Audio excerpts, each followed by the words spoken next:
श्री गुरु महाराज की जय।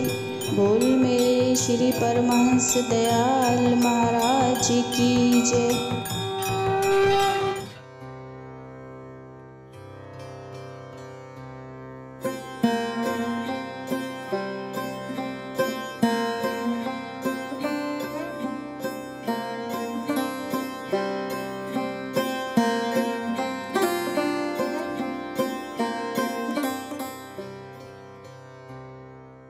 तले की वस्तु गगन ठहराए, श्री गुरां के शब्द शर से।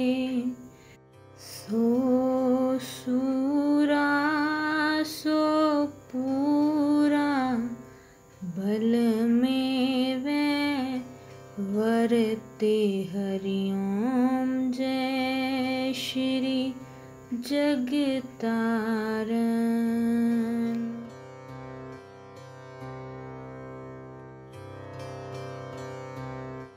अर्थात श्री सद्गुरुदेव जी द्वारा प्रदत्त शब्द रूपी तीर से नीचे की वस्तु अर्थात सुरती वृत्ति पिंड देश में रहती है, उसे गगनमंडल अर्थात ब्रह्मांड देश में स्थिर करते हैं।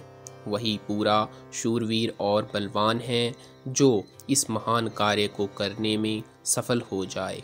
भावार्थ यह है कि भक्त साहिब चंद जी ने उपरोक्त पंक्तियों में गुरु शब्द की महिमा प्रकट की है। योगाचार्यों ने इस शरीर में आध्यात्मिक दृष्टिकोण से 3 भाग बताए हैं। पाँव के अंगूठे से लेकर भ्रूमध्य अर्थात मस्तक तक जहाँ तक तिलक लगाया जाता है, इसे पिंड देश कहते हैं। भ्रूमध्य से आगे सिर की चोटी तक के भाग को ब्रह्मांड देश कहा गया है। सिर की चोटी से नीचे पिछली ओर के भाग को दयाल देश अथवा सत्यलोक भी कहा जाता है।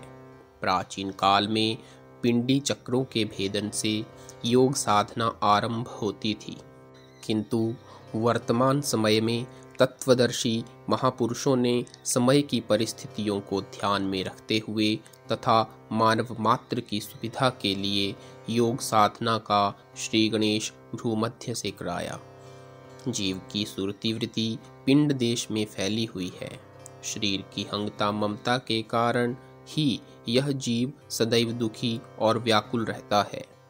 अजर अमर सत्य स्वरूप होते हुए भी यह जीवात्मा शरीर अथवा पिंड देश में रमी हुई है और इसे ही सभी कुछ समझती है। पूर्ण सद्गुरुदेव जीव की इस दयनीय अवस्था को देखकर अपनी अहेतुकी कृपा द्वारा इसे शब्द ज्ञान बख्शते हैं। शब्द ही जगत का आधार है और यही श्वासों में रम रहा है। गुरु शब्द सुरती वृत्ति को अपने में समेटकर एकाग्रचित्त होकर पिंड देश की सीमा को पार करके ब्रह्मांड देश में प्रवेश करता है। यह क्रम तब तक चलता है जब तक सुरती पिंड देश की मोह ममता को छोड़कर गगन मंडल में निवास नहीं करने लग जाती। जैसे कन्या का विवाह जब कर दिया जाता है, पहले तो वह अपने माता पिता के घर को छोड़ना नहीं चाहती, किंतु जब पति देव के घर का सुख उसे मिलता है तो वह मायके को भुला देती है, वहीं उसकी ममता हो जाती है। ठीक इसी प्रकार सुरती रूपी स्त्री शब्द रूपी पति की कृपा से निज घर में निवास करती है। मानव शरीर में ही समस्त ब्रह्मांड छिपा हुआ है। घट की खोज किए बिना इन बातों की समझ नहीं आती। सूफी फकीर इन आध्यात्मिक मंजिलों को 14 तबक कहते हैं। उनके विश्वासानुसार 7 ज़मीन और 7 आसमान हैं। बात एक ही है, केवल शब्द भेद है।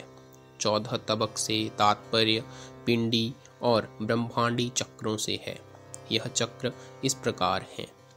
पहला मूलाधार अथवा गुदा चक्र, दूसरा स्वाधिष्ठान अथवा इंद्रिय चक्र, तीसरा मणिपूरक अथवा नाभि चक्र, चौथा अनहत अथवा हृदय चक्र, पांचवा विशुद्ध अथवा कंठ चक्र, छठा शिवनेत्र अथवा आज्ञा चक्र, सातवां सहस्त्र दल कमल, आठवां त्रिकुटी, नौवां शून्य अथवा 10वां द्वार, 10वां महाशून्य, 11वां भंवर गुफा, 12वां सतलोक, 13वां अगमलोक और 14वां अलख तथा अनामी लोक।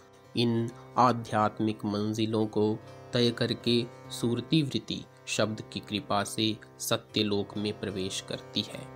आरती की पहली पंक्ति में जो शब्द दिए गए हैं, अर्थात तले की वस्तु गगन ठहरावे गुरां जी के शब्द शर से, इसका भाव यह है कि शब्द रूपी तीर से सुरती जो नीचे की वस्तु अर्थात सुरती जो पिंड देश में रहती है, शब्द रूपी तीर से गगन मंडल अर्थात ब्रह्मांड में प्रविष्ट होकर अंत में सत्यलोक में निवास करने लगती है। आरती की दूसरी पंक्ति का यह भाव है कि पूरा शूरवीर और बलवान वही है जो इस महान कार्य को संपन्न कर दे। शरीर से हृष्ट पुष्ट और बलवान होकर शस्त्र विद्या का धनी होकर युद्ध भूमि में शत्रु को पराजय देना ही यही सच्ची वीरता नहीं। परम संत कबीर जी फरमाते हैं, सदगुरु मारा तान कर शब्द सुरंगी पान, मेरा मारा फिर जिए तो हाथ धरूं कमान। वास्तविक वीरता तो मन को वश में करना है। कबीर जी का कथन है, तीर तुपक से जो लड़े सो तो शूर न होए, माया तज भक्ति करे शूर कहावे सोए। जो अपनी सुरती वृत्ति को निज घट का दर्शन करा देता है, वास्तव में वही बलवान और शूरवीर है। बोलो जयकारा, बोल मेरे श्री गुरु महाराज